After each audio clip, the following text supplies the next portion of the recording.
Hello, boys and girls. Today we are going to be reading the story Violet the Pilot together. And then when we're finished reading it, we're going to be retelling the story, and I'm going to need your help.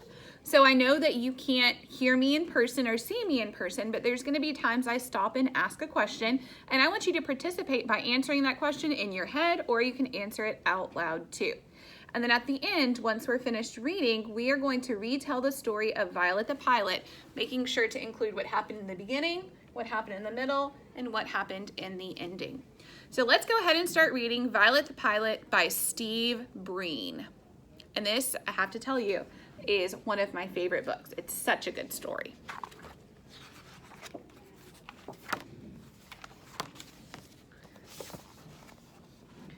Everyone in town knew that Violet Van Winkle was a little different. For starters, she and her parents lived in an odd-looking house next to the junkyard that her father managed.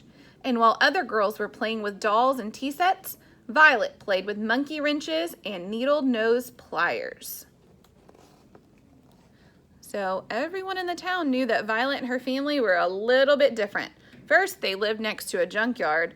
Secondly, Violet didn't like to play with dolls and tea sets. Violets liked to play with tools like monkey wrenches and needle-nosed pliers.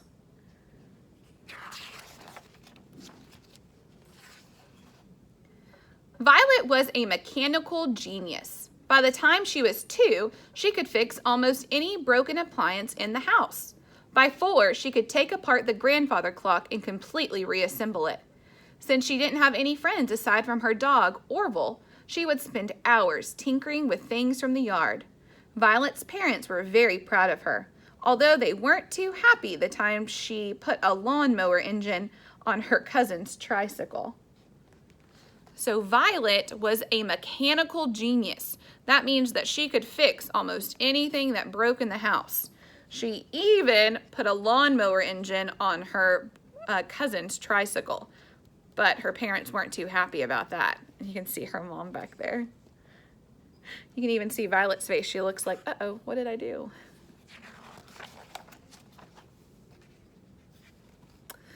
The older she got, the more interesting Violet's creations became. Around the time she turned 8, she was building elaborate machines from scratch, and not just any old machines. So when Violet was 8, when she was about your age, she was building machines from scratch. If we look, what kind of machine do you think Violet was building? Let's see. Flying machines. Her parents couldn't believe their eyes when they saw Violet zoom by for the first time. They were a little worried in the beginning, but they quickly saw that she was a pretty good pilot. Careful not to hit the houses, Violet's father would yell. And put on a sweater, her mother would add. Violet used anything she could find in the junkyard to make her wonderful contraptions. So Violet was an expert at building flying machines, which is pretty cool. And her parents, they kind of encouraged it. They didn't mind that she was building flying machines. They just told her to be careful. What would your parents say if you were building a flying machine? I don't think mine would like it very much. There was the tub bubbler and the bisocopter and the rocket can. So look, that one's made out of a bathtub. That's why it's the tub bubbler. And the bicocopter, it's made out of a bicycle. And the rocket can, oh look, it's made out of a trash can. So Violet seems pretty talented at building these flying machines. The Pego plane, and that's made out of a pogo stick. So I guess the pogo plane, I'm sorry. And the slide glider. Oh look, that one, she has to go down a slide. And the wingamajig, to name a few. So those are some pretty cool flying contraptions she has. Violet's engineering was pretty sound. The only real hazards were tall trees, piles of junk in the yard, and bugs in her teeth. So she was a pretty good pilot, and her planes, her flying machines, they were built really well. Really, the only thing she had to worry about were tall trees, junk in the yard, or bugs in her teeth. Yuck. Kids at school would see Violet eating lunch alone and make fun of her strange books and greasy coveralls. Claude and Clyde Maroney were especially obnoxious. The boys and girls at school were not very nice to Violet. They would make fun of her. Then, one day, Violet noticed a poster in the drugstore window. Air Show, October 20th, it read. It's only 2 weeks away, Violet thought. Can kids fly in the show? Is a homemade aircraft allowed? That night, Violet sat in her room thinking about the air show. She knew it would be a good feeling if one of her planes won a prize, and maybe then the kids at school would be nice to her. Violet pictured exactly where she would hang her blue ribbon. So Violet saw a poster for an air show, and she was wondering, could kids enter? Is a homemade aircraft allowed? And Violet really wanted to enter so that way the kids at school would be nice to her. She already pictured where she would hang that prize. She and Orville spent the next few days combing the junkyard for the right materials. When they had collected a giant pile of stuff, the building began. One day, the Maroney twins happened to pass by. Look, it's that girl from school, one of them said. What are you doing, weirdo? I'm building an airplane, she told them. The twins exploded in laughter and mumbled something mean as they walked away. Orville barked at the boys, but Violet just went back to her project. Take it easy, buddy, she said. We're too busy to worry about them. So those Mulrooney boys are very rude. They just came up to Violet to make fun of her. But her aircraft that she's building looks pretty cool. Finally, after days of hard work, Violet had finished making her flying machine. She named the magnificent new craft the Hornet. Wait until people in the grandstand see me flying this, Violet said to Orville. So Violet came up with a pretty cool flying machine, and she named it the Hornet. The test flight was a success. So when she tested it out, the Hornet worked exactly like it should. And those are some cool illustrations there showing the Hornet flying upside down. And then you can see Orville, he falls out here. He's falling through the sky there. And Violet goes and catches him right there at the end.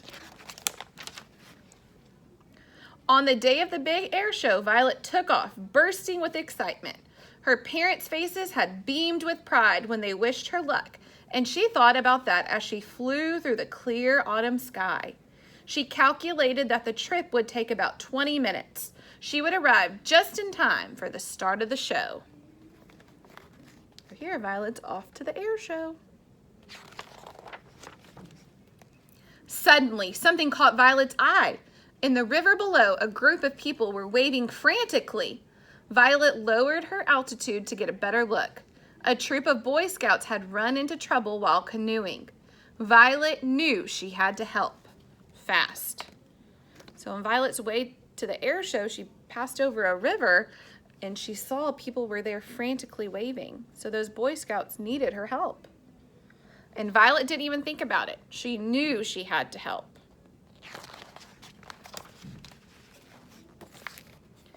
It wasn't easy rescuing all the boys, but Violet piloted the Hornet with careful precision. Saving the Scoutmaster from going over the falls was particularly dangerous.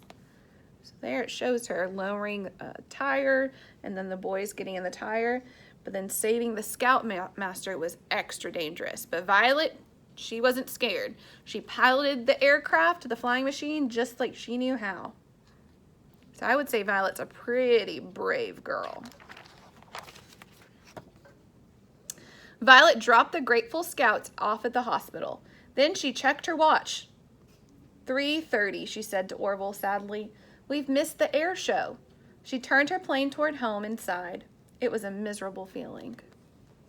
So she rescued all the Boy Scouts and got them safely to the hospital, but she had missed the air show. So she wasn't able to show her aircraft. I think Violet's probably feeling really sad right now. That evening, Violet had no appetite for dinner. She just went upstairs and sat on her bed. All of a sudden, she heard lots of noise outside the house. She and Orville went to the window and discovered that a crowd of people had gathered. Somebody spotted her. "There's Violet!" the boy shouted jubilantly. "There's our hero!" So Violet was going to bed, and she was still feeling really sad that she had missed the air show, but then she heard all of those people outside her house. Why would all those people be outside her house shouting for her? Let's see. The Van Winkles stepped outside, squinting from all the flash bulbs that were popping. The press, the mayor, the fire and police chiefs, even kids and teachers from school had all learned of the rescue that day and had come to praise her. "Young lady, please accept this Medal of Valor as a token of our gratitude and esteem," the mayor said. He gave Orville a new collar with a license that said K9 Hero. So all of those people were outside Violet's house to give her an award for saving those Boy Scouts. They gave her a Medal of Valor. So that's like a Medal of Braveness because she was so brave to save the Boy Scouts. So even though she didn't make it to the air show, she still got a medal and got recognition for her aircraft, which is pretty cool. From that day on, Violet's parents let her fly wherever she wanted, but her mom still made her wear a helmet. See, there's Violet flying right beside a big plane, so her parents still let her fly, but her mom told her that she must wear a helmet. And if you look right there in the illustration, that man's reading a magazine that Violet's on, and then he looks over and sees Violet. Pretty cool. Right, boys and girls, this was one of my favorite stories, Violet the Pilot. I thought it was such a cool story about a girl, who keeps going and she doesn't let anyone get her down even when they make fun of her, and she ends up being a hero. So now that we've read this story, let's retell this story and see if we can tell the beginning, middle, and end of the story.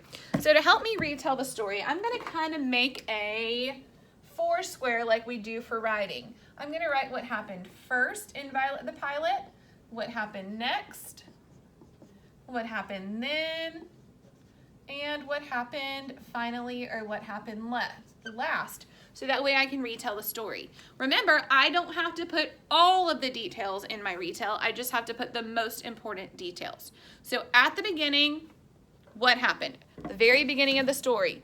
Well, I remember, and sometimes you need to look in the book, I remember that the author kind of explained who Violet was. Okay, so that was in there. She liked to build things. Okay, so maybe I need to put that in the beginning, that Violet was a girl who liked to build things. First, say Violet was a girl who liked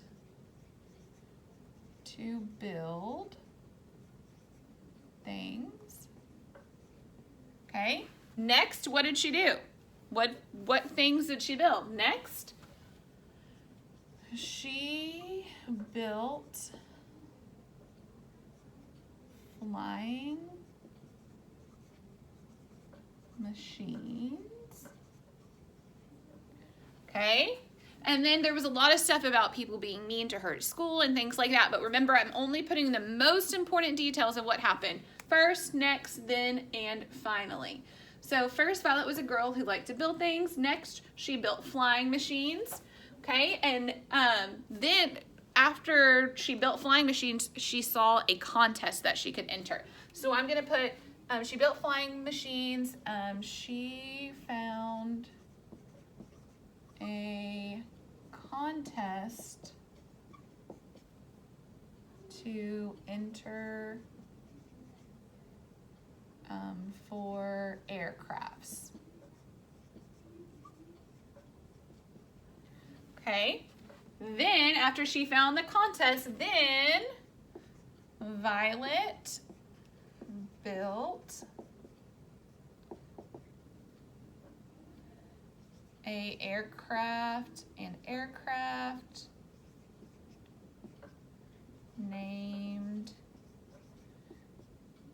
the Hornet. Okay, so after she found the contest, then she built the aircraft named the Hornet. And after she built the aircraft named the Hornet, she flew to the air show, right? She flew to the show, but what was the problem? But saw Boy Scouts stuck in a river. Okay, so let's make sure our story's making sense for right now. First, Violet was a girl who liked to build things. Next, she built flying machines. She found a contest to enter for aircrafts. Then Violet built an aircraft named the Hornet. She flew to the show, but saw Boy Scouts stuck in a river. Finally, she rescued the boys, but missed the show. People in her town gave her a medal. Why did they give her the medal? Gave her a medal for being brave. Okay? So let's make sure that our story makes sense, our retell makes sense. So first, Violet was a girl who liked to build things. Next, she built flying machines. She found a contest to enter for aircrafts. Then Violet built an aircraft named the Hornet. She flew to the show but saw Boy Scouts stuck in a river. Finally, she rescued the boys but missed the show. People in her town gave her a medal for being brave. So I think that our story covers the most important things in what happened in the beginning, the most important things in what happened in the middle, and the most important things that happened in the ending of the story. The last thing that I want to make sure that I include is the characters, the most important characters. So I think the most important character was Violet. All of the other characters weren't super important. Like those mean Mulrooney boys, they weren't super important. Violet was the most important character. And then the last thing that we want to make sure that we include is the setting. Where did this story take place? And I never really put where it took place, but if she's flying around, we know that it's taking place mostly outside. In the story, Violet was never really inside. The only time I remember when she was inside was while she was at school, and then also when she was sad after she missed the contest. But everywhere else, if she's flying, we know that she's outside. Okay, so I know the characters, I know the setting, I know what happened first, I know what happened in the middle, and I know what happened last. So I think that I did a pretty good job retelling the story, okay? And if you notice, I didn't put in every machine that Violet built. I only put the most important things that happened in the story in my retell. And that's what you're going to do. In your independent practice, you're going to be retelling a story that you read, making sure to include only the most important details like I did. If you notice, I wrote mostly words, but you could use pictures to help you decide what was important in the beginning, in the middle, and in the ending as well. Make sure you also include the characters, the most important characters, and the setting that's where the story took place. All right, boys and girls, that's what you'll do for your independent practice, is you'll read a story and retell it to me, and I hope that you guys do a great job at that. Please let us know if you need any help. Bye, boys and girls.